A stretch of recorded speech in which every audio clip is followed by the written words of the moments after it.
I like to say assalamu alaikum to all Bana Betu, some somebody samba, somebody salama, somebody salama to all Bana Betu of nZolele.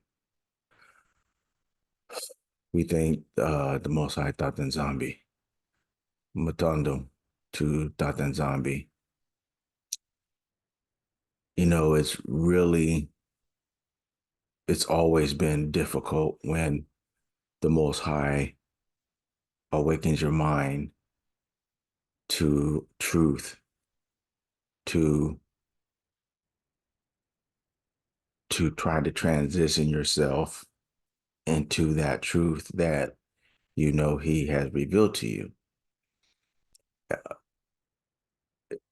Satan tries to block you on so many levels, so many ways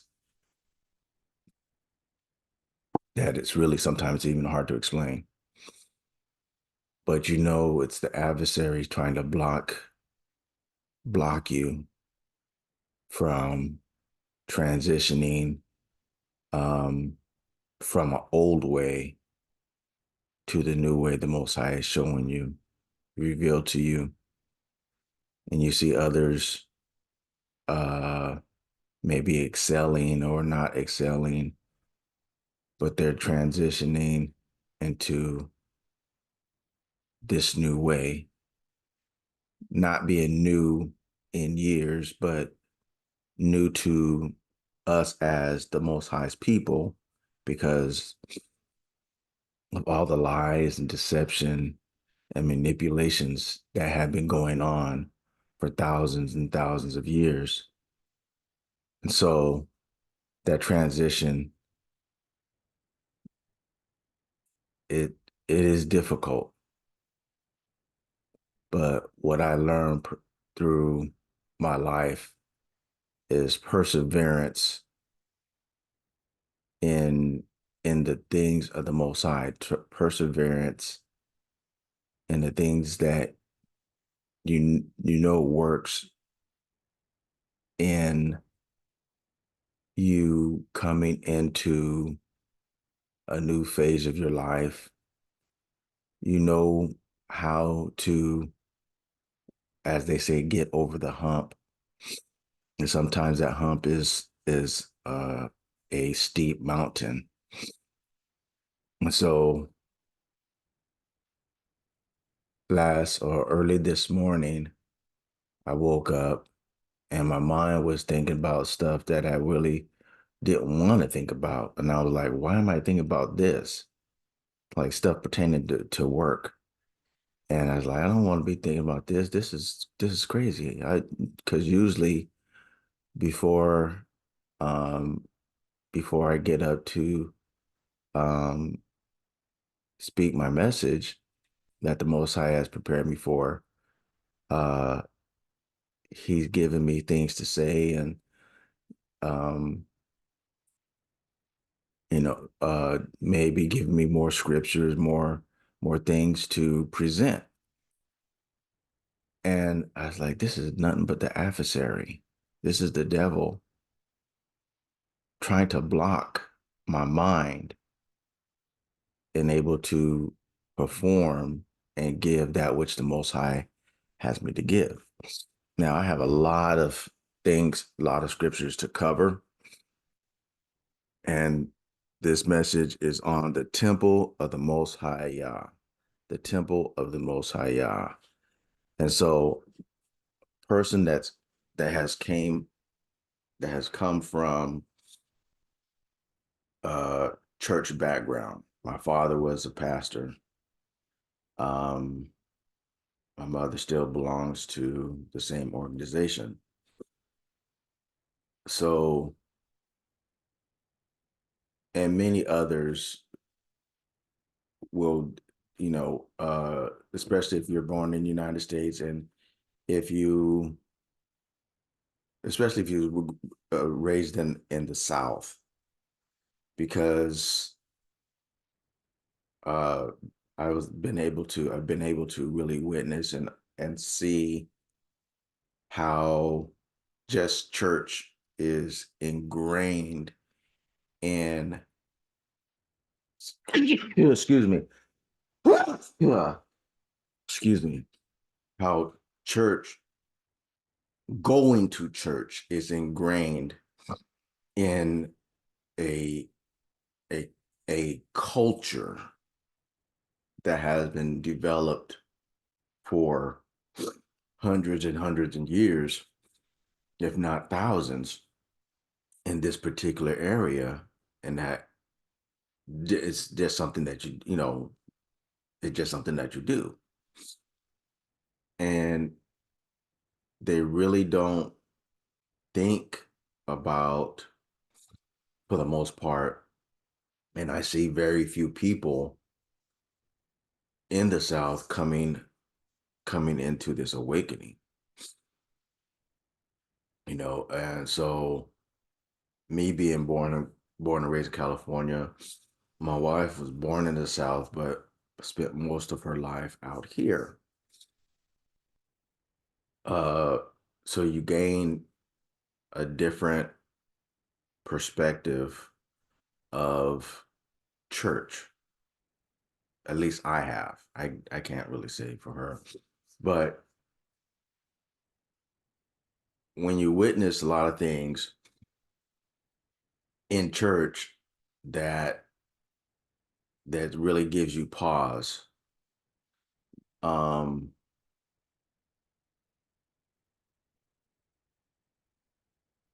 that makes you think like, why is this going on in this place? Or why did that happen in this place? Or just in the lives of the people involved? What is going on? You know? So all these things over periods of years uh takes a, not takes a toll, but it's kind of like building up and helping you understand some things that the Most High wants you to know and understand. And sometimes that takes a period of years to for him to show you that. And that's all in his providence. So anyway, most most of us don't realize that the scripture does say that we are the temple of the Most High. And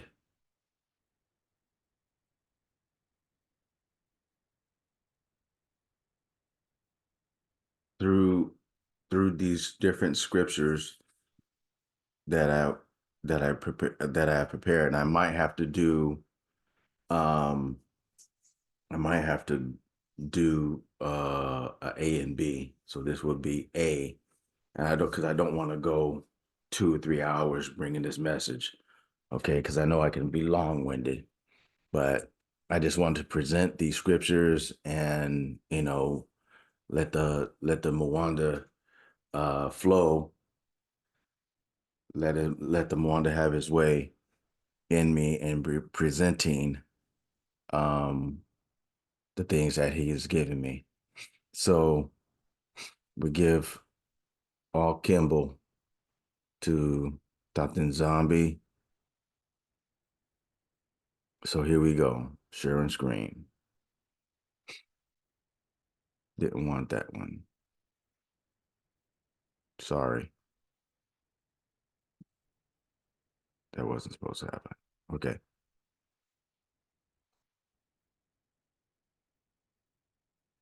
Okay. First scripture is 1 Corinthians 3rd chapter, verses 1 through 17. Third chapter, verse 17. And so I'll come to understand that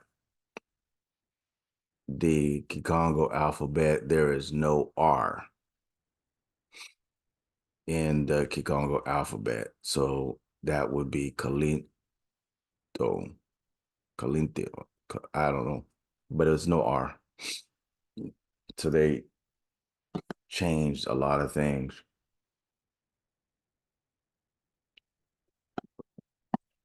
changed our alphabet for, there's always a reason why the enemy does what he does. Nothing is ever done haphazardly.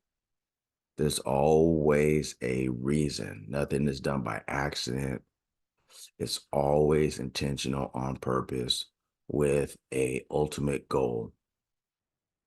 And that ultimate goal is always to destroy the Bana Betu of nZolele. All right. Give me a second.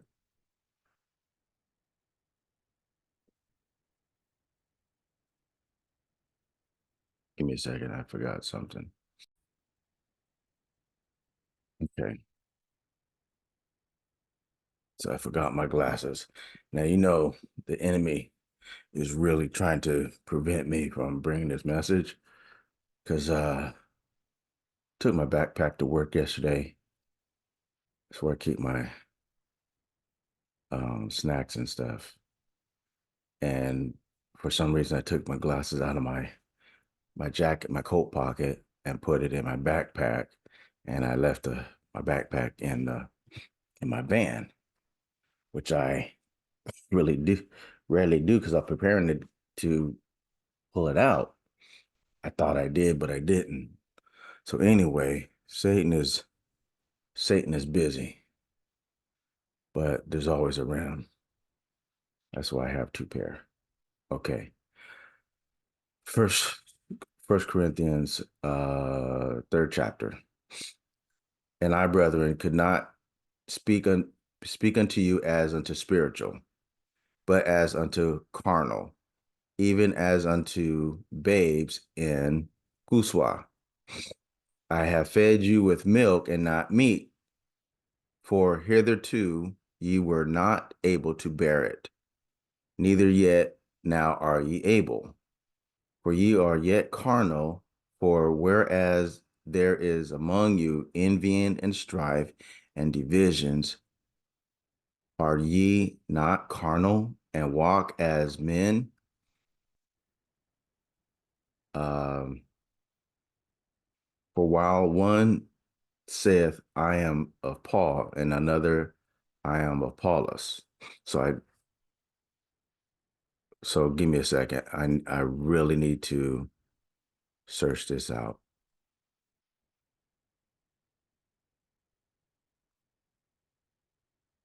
Let's see, let's spell it. Can't see.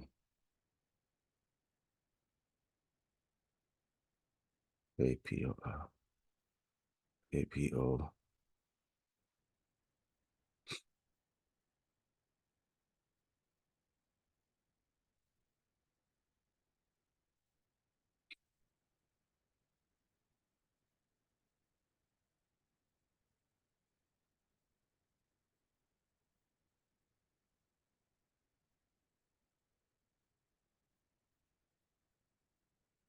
Okay.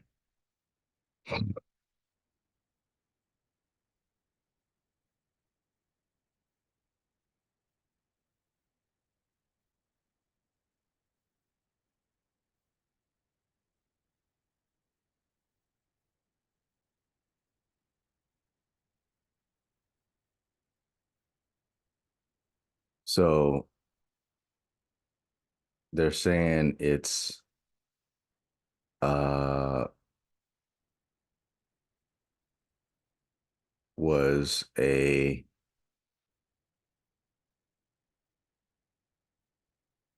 apostle or an say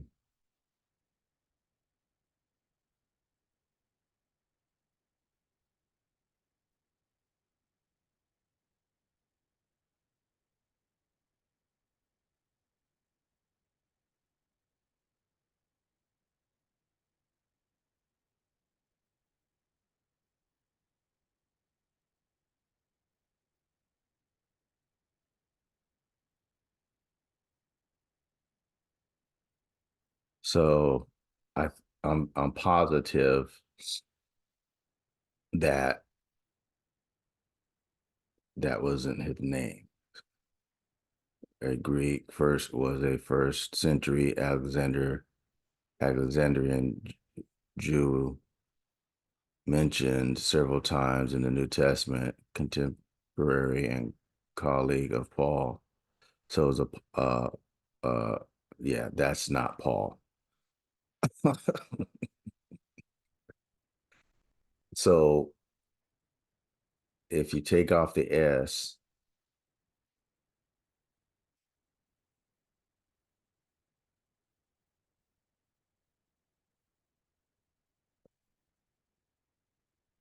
see that God in Greek, a later Roman Apollo is one of the Olympian deities, classical Greek and Roman religion, and Greek and Roman mythology. So these were real entities. Let's see,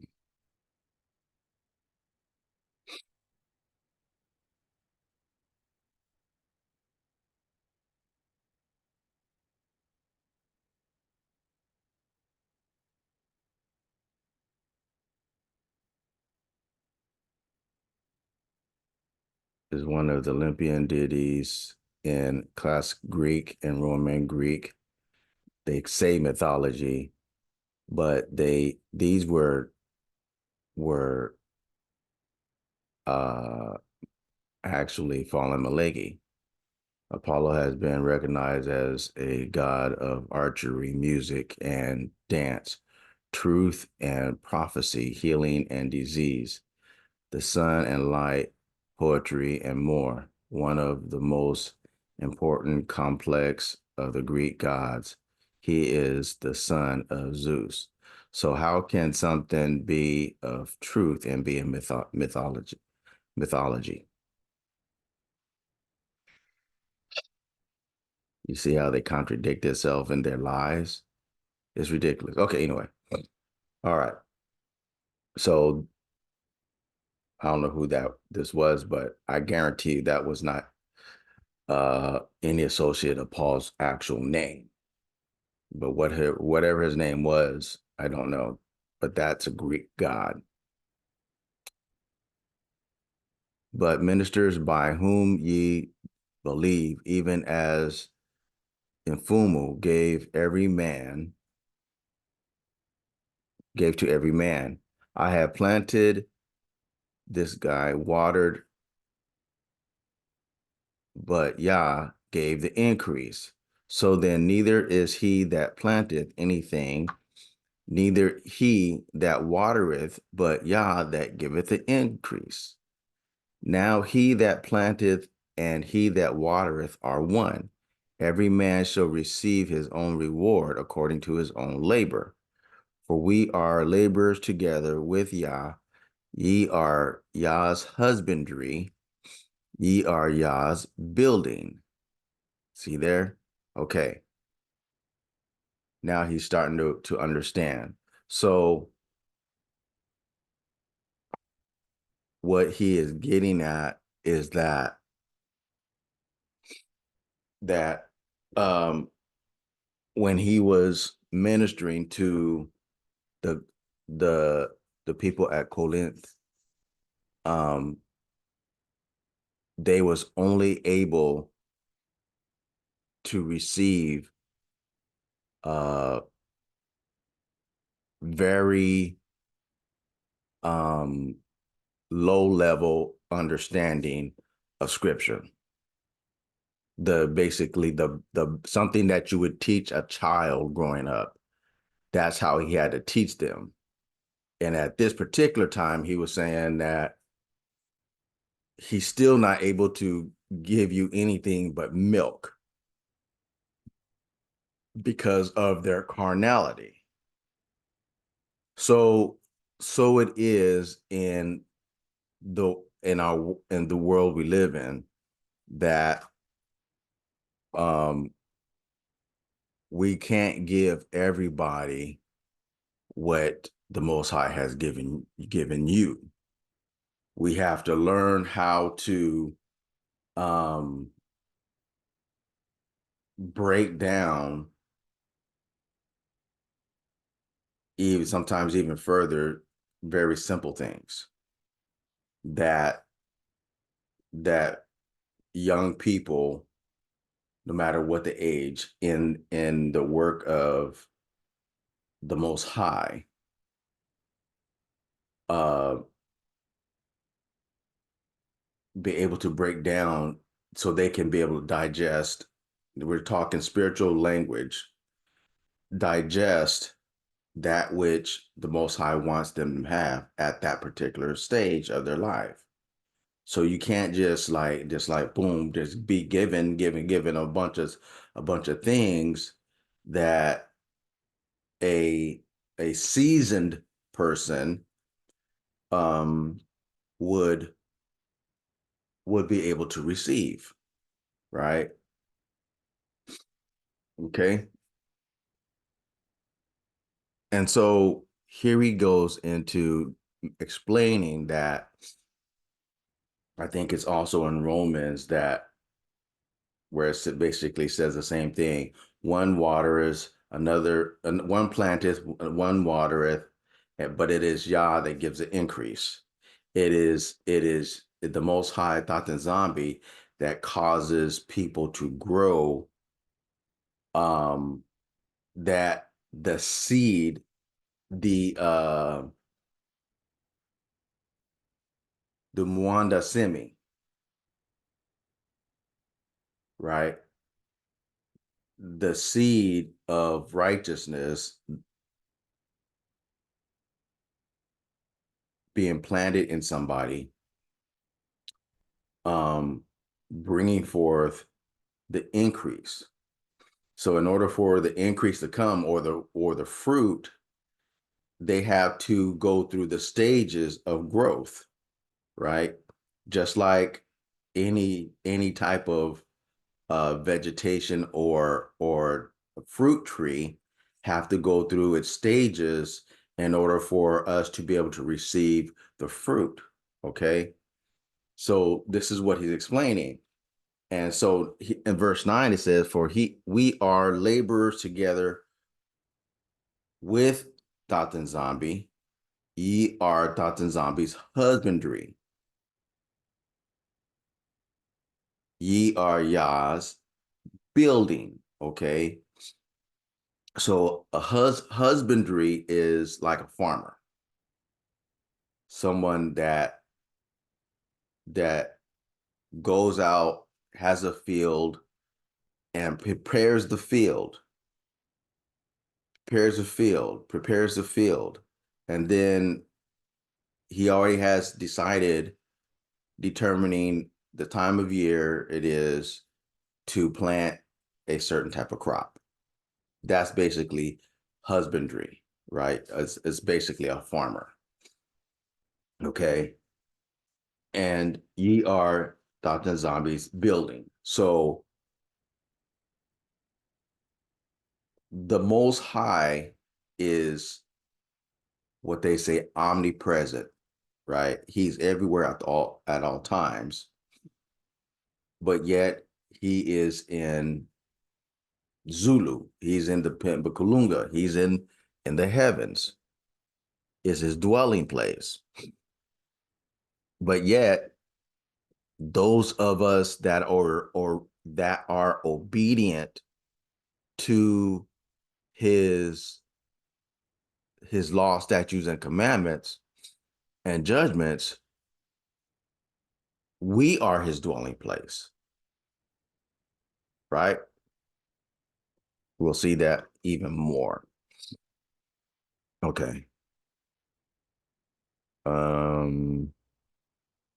Okay, verse 10. According to the grace of Dothan Zombie, which is given unto me as a wise master builder, I have laid the foundation, and another buildeth thereon. But let every man take heed how he buildeth thereupon. For other foundations can no man lay than that is laid, which is Guswa, Fumu Yisu. Okay. Now, if any man build upon this foundation gold, silver, precious stones, wood, hay, stubble, every man's work shall be made manifest. For the day shall declare it, because it shall be revealed by fire, and the fire shall try every man's work of what sort it is. Okay, so just as um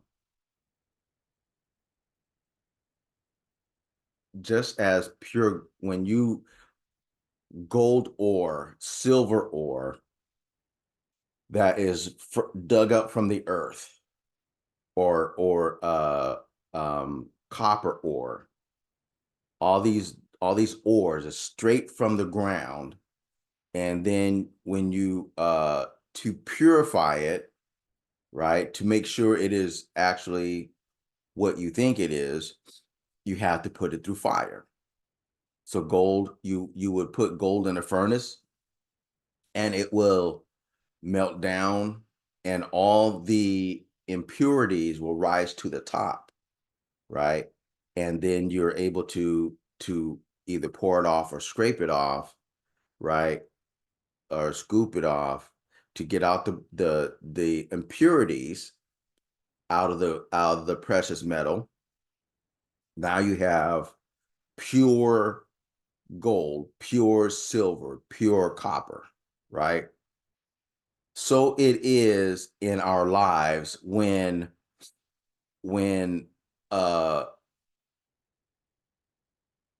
things are planted in us, or the things of the Most High, whether to be tried to see if those things are of the Most High, or are they not of the Most High. So this is where trials, tribulations, all the hardships that we go through, it's a process of elimination to see. So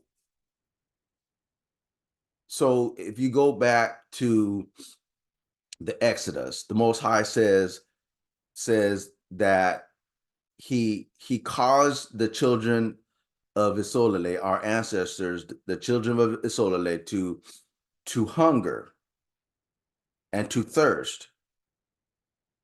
He tried them to see what they were made of, to see if they would keep his commandments or no. That's what it says. So when trials, that's the fire that this is in reference to. It's not necessary at this particular time talking about a literal fire. It is talking about the trials and tribulations that individuals go through to see whether they will obey the Most High or not. If to know what's in you, right? So you take that situation with our ancestors, and many of them proved to be not walking and not wanting to walk in the ways of the Most High. They had bad spirits, basically, to be blunt to the point. They had bad spirits. They was overwhelmed with spirits. We all have things in us that need to come out, right? We all have things in us that need to come out.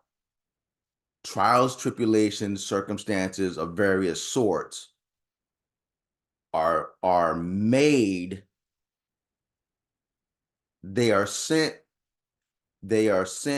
by the Most High, but the Most High is not the one that does it. He has Satan for that job. That's what Satan does come in our lives on because Satan is trying to destroy us. That's his ultimate goal. But the Most High is trying to prove us, okay? To see what we're made of, and to get us to humble ourselves, to purify ourselves, to fast and pray and go through the steps of purification each and every step of the way, to get out everything in us that's not like him, that would separate us from him, that would defile his temple, which is us. Okay? That's the fire. All right. Verse 14. If any man's work abide, which he hath built thereupon, he shall receive a reward. So if you're able to go through the fire at every stage of your growth, right, then your reward at that particular time is you're leveling up, as they say in the gaming world. You're leveling up. So things that you used to do, that the Most High is trying to get you to stop doing, you don't do anymore. Okay? But you're always going to be tried. If any man's okay. If any man's work shall be burned, he shall suffer loss, but he himself shall be saved, yet so as by fire. So what I have discovered in my life is that when the Most High is trying to uh when the Most High is working things out in you, and you succumb whatever the trial or the temptation is if you fail that test or whatever, then you have to go over and do it again until either one of two things: either you're destroyed by it, or you're overcome by it, or you overcome it, whatever the thing may be. And when you overcome it, this is where the reward comes in, right? It's like, man, the Most High finally delivered me from XYZ. Okay. All right. Know ye not that ye are the temple of Yah, and that the Spirit of Yah dwelleth in you? If any man defile the temple of Yah, him shall Yah destroy. For the temple of Yah is holy, which temple ye are. Boom. Plain, simple, right there, right? We are the temple of the Most High. So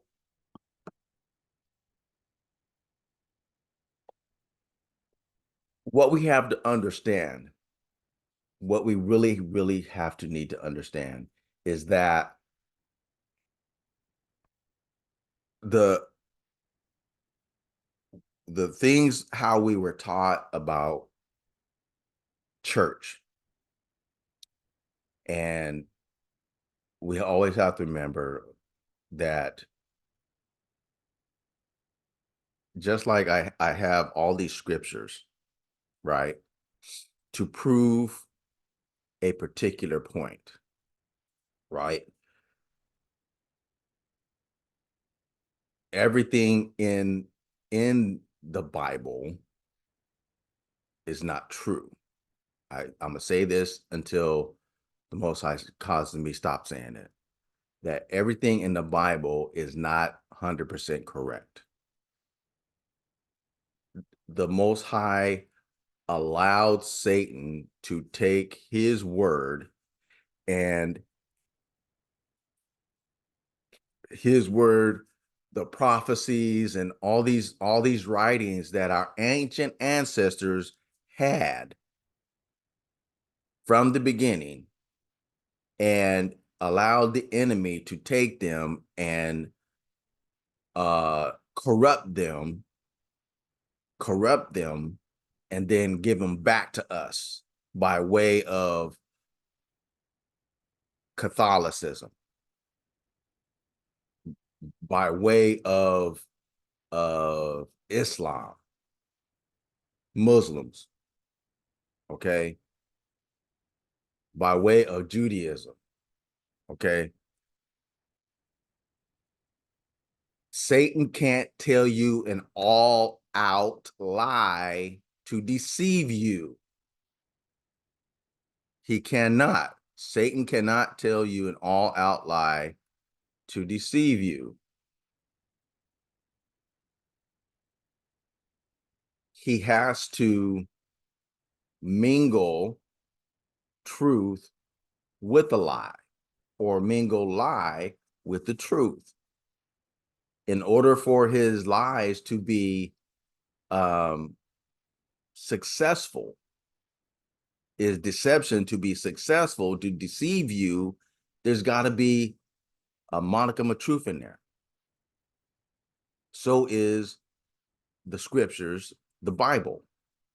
Okay. So this is 1 Corinthians 6:19.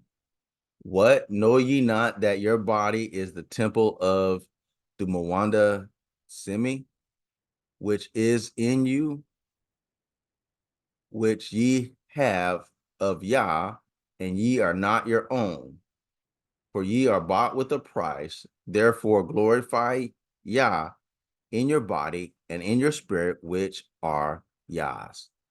So we are Yah's possession, but we have the responsibility of maintaining the temple, the vessel of the Most High.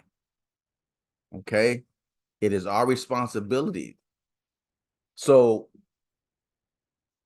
this is a good case in point that we need to realize that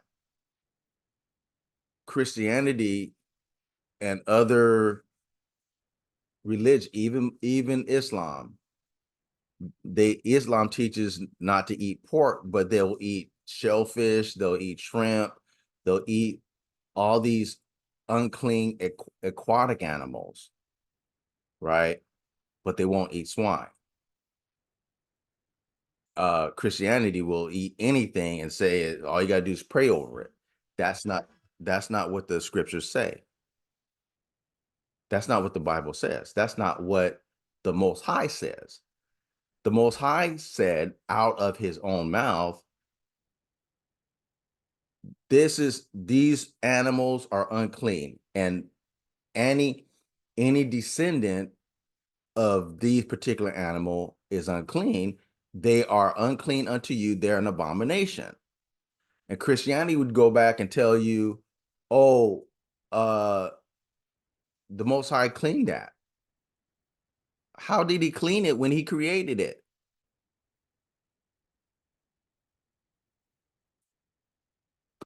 How did he create something unclean to do a specific job, cleaning the earth, cleaning the oceans, all these different things that he created these animals for,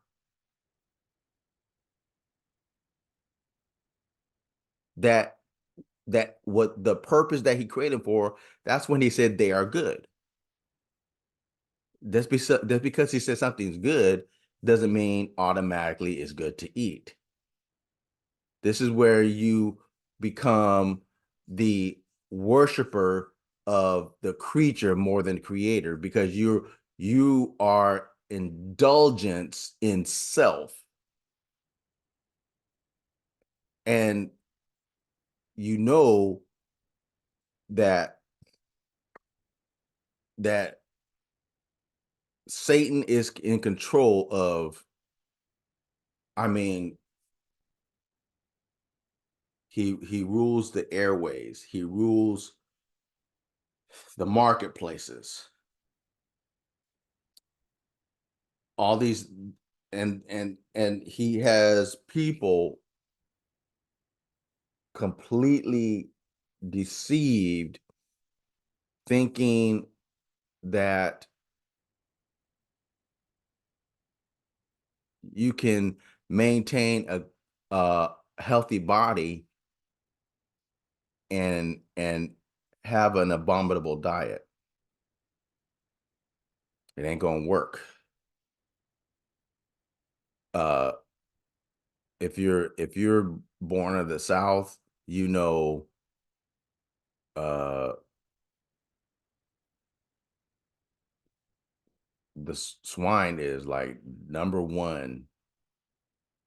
And my wife was telling me a while back, she was like doing some research, and she found that in the southern region, you have what it uh, in the southern region of the United States, you have a big high number of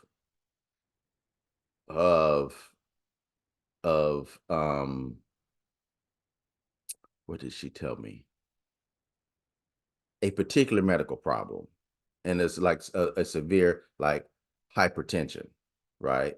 Or uh, heart disease, cancer, these particular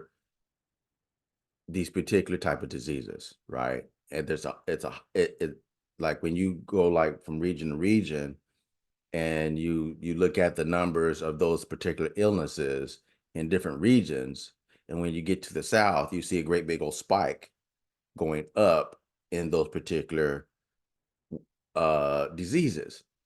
And what do what do they all have in common? Well, in the South, swine is king, right? They love swine, among other things. So uh that's intentional.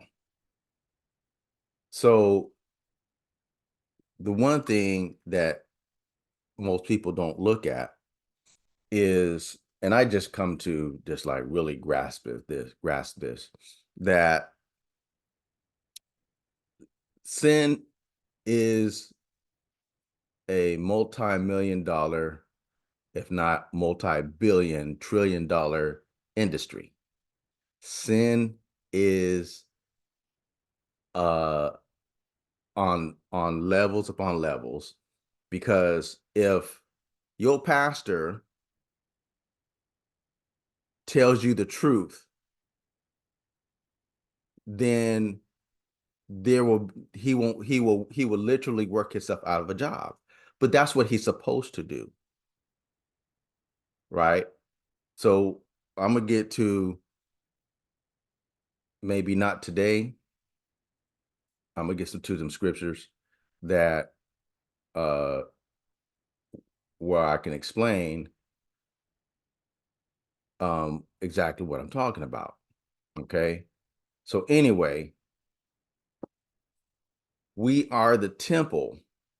So let me go back one.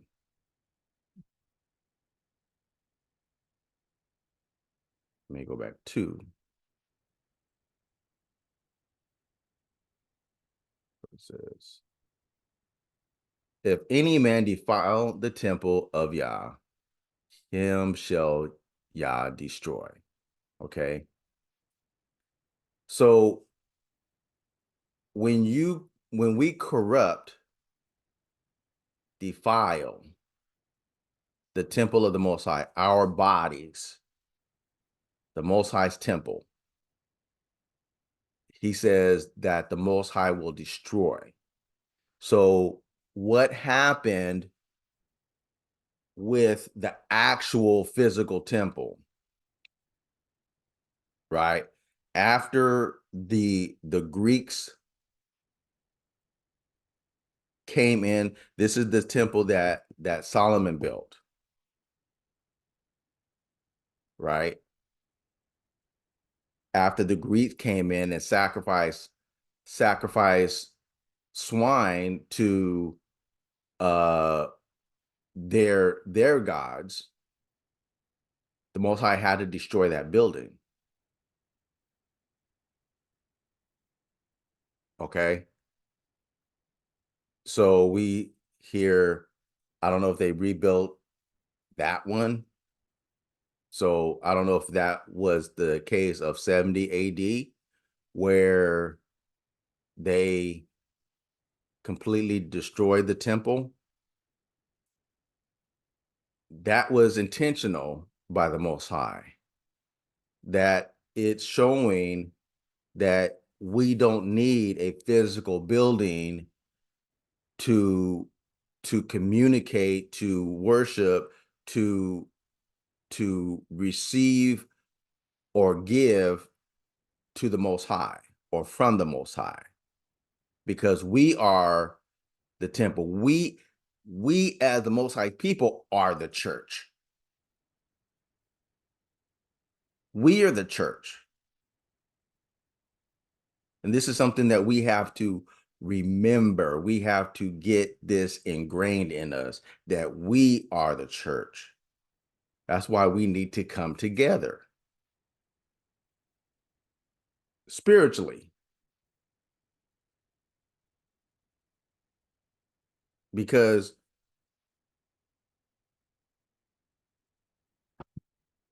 the Most High communicates on a level that most of us don't even realize. And I was listening to a brother Trey message yesterday about how we should be able to communicate with each other, and how Satan and his army, his followers communicate. They telepathically, right? So when you kind of see this in different places in the scripture, where it talks about when the Most High did something, and it says it was noised abroad, right? In a lot of cases, that's how it was communicated. So that's how the Most High communicates with us. He doesn't he doesn't always speak audibly, like I'm talking to you. He doesn't speak all that way to us. He puts things in our minds, and we need to know. That's why it says try the spirits. We have to know what spirit is trying to communicate with us, right? And and the Most High is never going to tell you to do something that contradicts his law, right? The the his spirit is the law, and the law is his spirit. Okay. Let's see. All right. 2 Corinthians 6:16. And what agreement hath the temple of Yah with idols? For ye are the temple of the living Yah. As Yah hath said, I will dwell in them and walk in them, and I will be their infumu, and they shall be my people. See there? Okay. Very clearly. Very clearly. Now, this is going to be some serious reading right here. This is Numbers 11. I think I might close with this one because it's so much reading. All right. But this is this is where, um, as they're coming out, as they leave in Egypt, um, Moses gets to the place where his wife and children are, and his father-in-law. Okay. And his father-in-law is abiding with them for a while. Okay. And the father-in-law sees how Moses is counseling the people all day, all the, counseling all the people. Imagine that, one person counseling millions, basically millions of people. And so this occasion what I'm speaking of is in Exodus. So uh so his father-in-law sees it and he says, like, you're gonna wear yourself out. You're not gonna be no good to nobody. If you continue this, you're not gonna be able to bear this. So here is what the Most High told him to do. Okay. Right. Okay. So this is quite a bit of reading. So just so it gets his foundation. Okay. And when the people complained, it displeased the Most High. It can displease Tatan Zombie. And Tatan Zombie heard it, and he was angry. And his anger was kindled, and the fire of Tatan Zombie burnt among them and consumed them that were in the uttermost parts of the camp.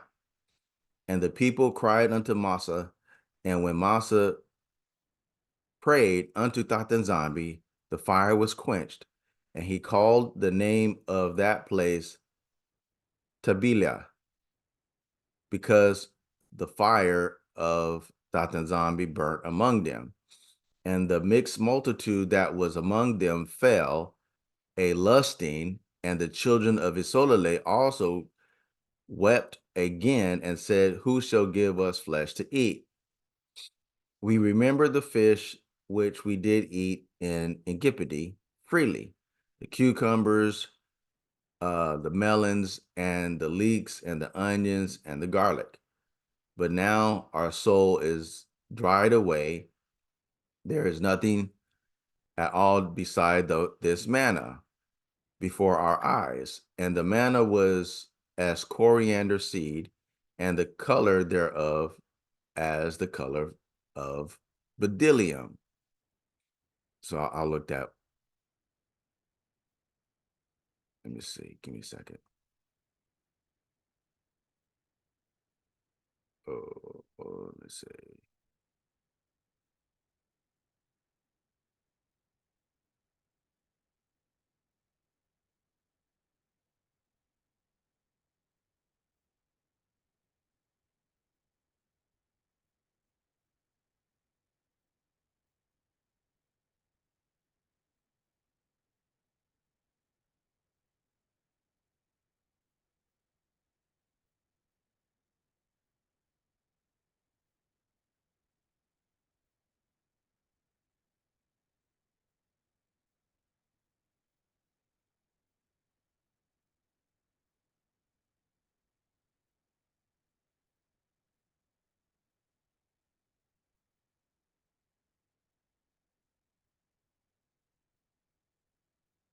There you go.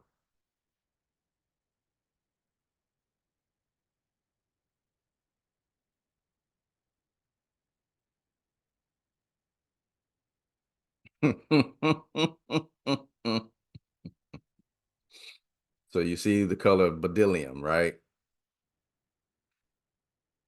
Wow. Did not know. Okay.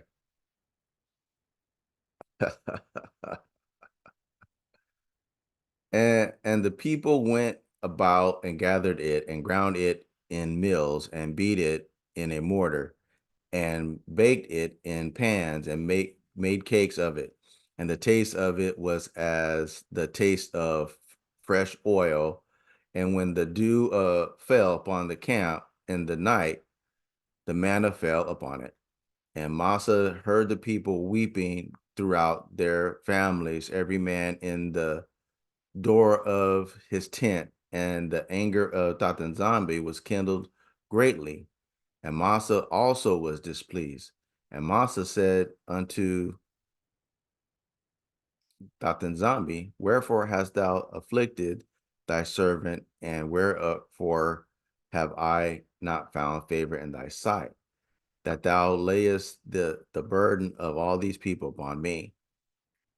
have I conceived all these people, but I've begotten them, that thou shouldest say unto me, carry them in thy bosom, as a nursing father beareth the suckling child unto the land which thou swearest unto their fathers. Whence should I have flesh to give unto all this people? For they wept unto me, saying, give us flesh that we may eat. Now, this is where I need to pause and remember what I said. I think it was last week or sometime before. Be careful what you ask for and how you ask it. So the Most High feeds his people with manna, which none of our ancestors knew what manna was. But the Most High caused it to rain manna, a heavenly food, whatever it actually was, caused it to rain manna. They ate manna. They made cakes. They made um, um, they made cakes out of them, like making bread. So I need to pause real quick.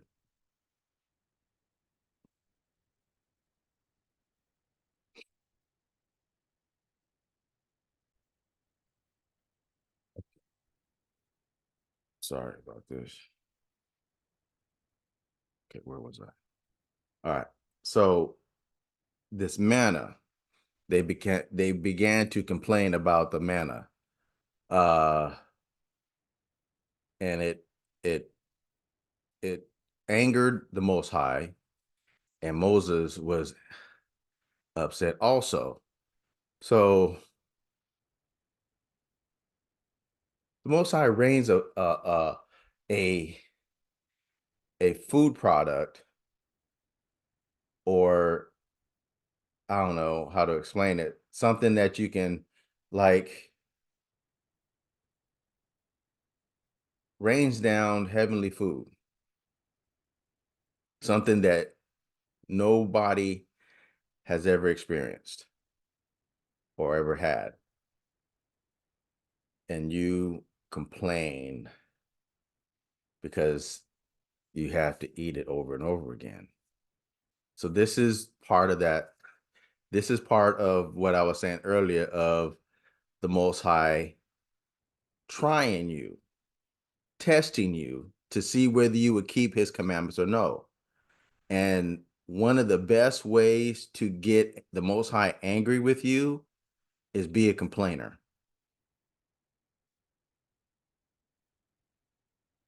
Because as long as what we have to understand, as long as we're striving to keep the commandments of the Most High,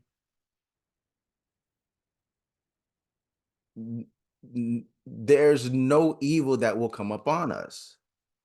Yes, we go through hardships, trials, tribulations, but the promises of the Most High are always in effect. I hope we're understanding this. He promised us long life if we would keep his commandments. He promised that he would provide for us. He promised us the fat of the earth. And I think a lot of us get it twisted when we hear these things, like it's supposed to come overnight. We are striving to get back to the people who we were before slavery, before all these things occurred in our motherland, in our homeland, the land that the Most High promised us. We're trying to get back to the people we were before Adama and Eva sinned against the Most High, that caused the switch in in the world, in themselves and in the world. Because of this, excuse me, because of them, the world became a place of sin. And Satan became the ruler of this world. And we're trying to get back to who we were before the fall. And this is a process. I'm not going to sit here like I understand everything that's in the process and all the things that the Most High does and all the things he don't do. I don't. But I know what I know through him. I know what he has showed me. I know what I've been through. I know all the things that I've gone through and lived based upon disobeying and based upon obeying his law, statutes, and commandments. So we all can't get to from A to Z in a flash of light. That's not how the Most High works. That's how he never worked that way. He has a process, and that process is his own. We just have to have faith and trust in him, as he said, to get through the process and trust the process.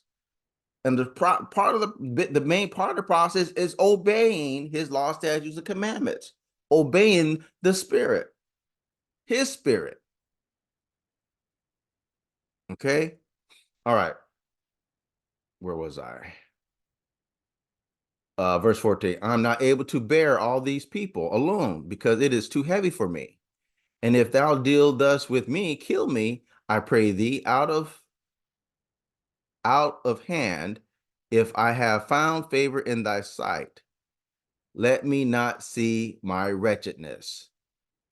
And Tatazami said unto Masa, gather unto me 70 men of the elders of nZolele, whom thou knowest to be the elders of the people, and officers over them, and bring them unto me in the tabernacle of the congregation, that they may stand there with thee. So the tabernacle that Masa built in the wilderness was it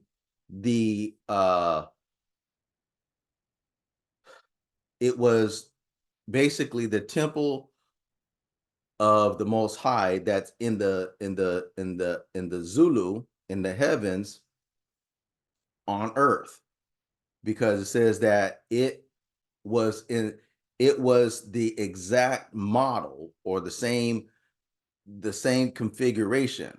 So what we don't understand is it wasn't an ordinary building. It was an open air tabernacle or sanctuary or temple.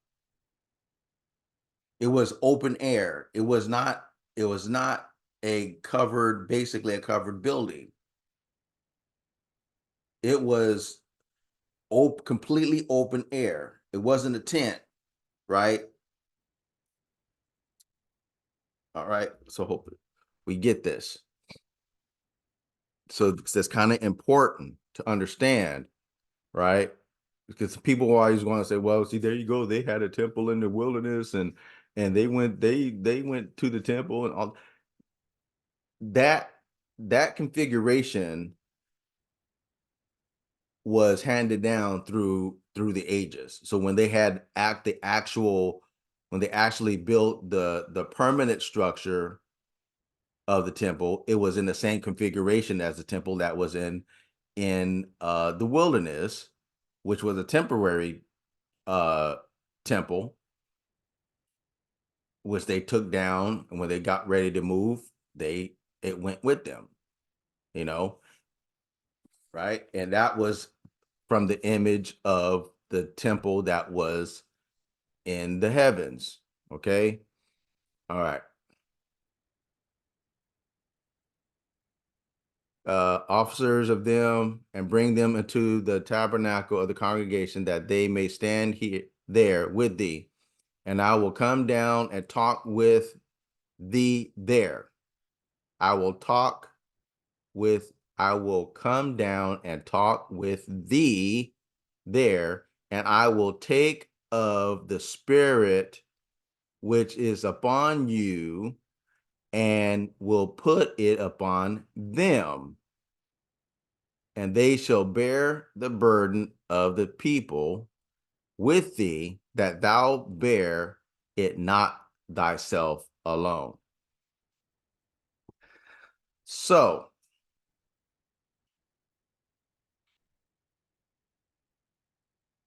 the Spirit, now you got to understand the sequence of things, that I believe it was after he gave the laws, statutes, and commandments to Moses. When he came down, he was such a glow that they could not look upon him. He had to shroud himself so he can able to talk to the people, right? Nobody was able to look upon him. That was the Mwanda. That was the Spirit upon him, right?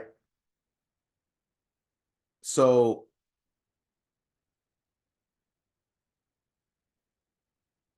that Spirit that gave him the understanding of the law, statutes, and commandment was upon him. And that same Spirit that he had, the Most High was going to impart also of him upon the 70 elders, that they may be able to do the same work that Moses was doing, to be able to expound and explain the law, statutes, commandments of the Most High to the people. So if the people would have obeyed, right, eventually they would have the same Spirit also. So it's like, because Massa was the Messiah at that time, and he also prophesied of the coming Messiah, that the Most High shall send a prophet like unto me from among your brethren, like unto me from among your brethren, has to be from nZolele, specifically Yaoundé, Judah. Okay. So I may not get to it today, but you'll see when I get to the Messiah, everything that what he said, the prophecy that he gave, and everything, and all the connections, you'll see that it's a mirror image of Moses and the people versus Mfumu Yisu, Kuswa Isaiah. It's the image. It's like this. See, it's like this. They match. I hope I hope you all are getting what I'm trying to explain. So I'm getting ready to cut off in a minute. Verse 18. And say thou unto the people, sanctify yourselves against tomorrow, and ye shall eat flesh, for ye have wept in the ears. Okay, this is going to get to what I said about be careful what you ask for, right? So I'm a cut off right here. It's been a good, I guess, a good hour or so. I will pick this up, if the Most High allows me, next week. Okay. So stay tuned.